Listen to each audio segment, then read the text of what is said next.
from Fox 5 News. Good Day Atlanta at 8 a.m. starts now.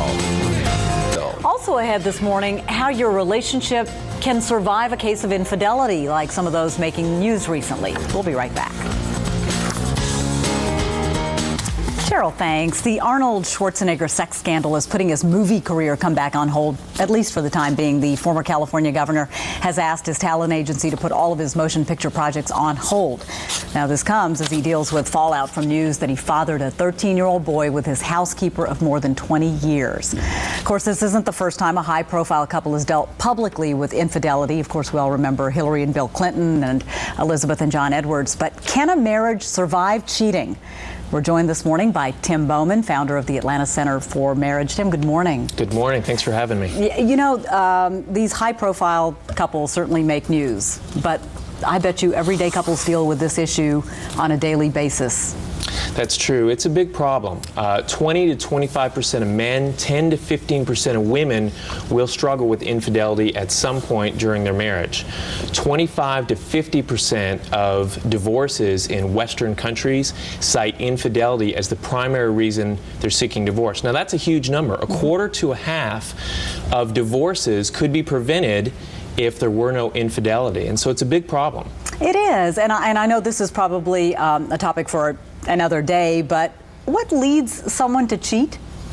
Well, that's a great question. There's really three things that kind of go into what causes infidelity. One is that there's somebody else out there, there's some opportunity. Maybe I work with somebody in the workplace, maybe I meet somebody along the way. There's somebody else who's willing to participate in that with me.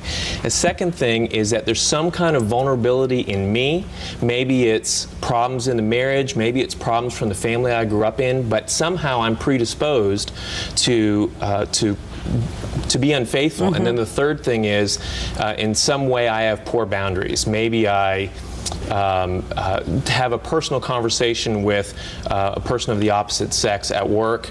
I'm not careful to guard those conversations or not go there with another person. Mm-hmm. So if a spouse then, in fact, does go outside the bounds of marriage and cheat, can that marriage be saved? I would say absolutely yes. In my private practice, I've seen so many couples overcome so much in their marriages. And so enthusiastically, I would say they can make it, and they should try, because if they do, that's good for them, it's good for their spouse, it's good for their children, and people around them benefit as well. Their families, their friends, mm-hmm. the people in their church.